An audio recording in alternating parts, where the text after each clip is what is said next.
আসসালামু আলাইকুম ভিউয়ার্স। ছোট্ট একটি খাঁচার মধ্যে এখানে হাঁস আছে 8টা, 4টা নর 4টা মাদি। যাই হোক, এগুলা আমি একদিন বয়স থেকে পাইলে বড় করছি। আগেও একটা হাঁসের ভিডিও দিচ্ছি আমার চ্যানেলে, আশা করি আপনারা দেখছেন। তো এই হাঁসগুলো বর্তমানে ডিম পাড়া শুরু করছে।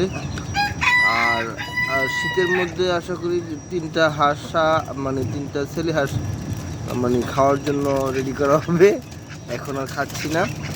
তো এগুলো আমি পানি ছাড়াই পালতেছি। মাঝে মধ্যে না, ডেলি 1-2বার আমি স্প্রে করে দেই। স্প্রে হলো এই এই স্প্রেটা, এটা দিয়ে আমি স্প্রে করে দেই।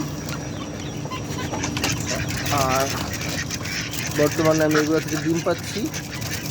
তো বাসায় কেউ হাঁস পালতে চাইলে ছাদে এরকমভাবে পালতে পারেন। একটু রিস্ক হয়ে যায়, পানি নেই তো। আর হাঁস কিন্তু প্রচুর নোংরা করে, তো ওই দিকেও খেয়াল রাখবেন। হাঁস নোংরা করলেও কিন্তু হাঁসকে পরিষ্কার রাখতে হয়।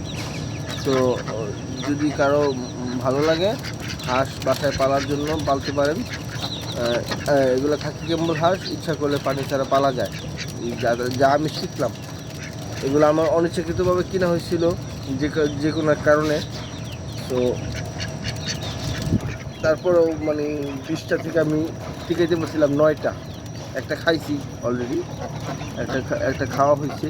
মেহমান আসছিল, ওনার খুব শখ ছিল হাঁস খাওয়াই দিচ্ছে।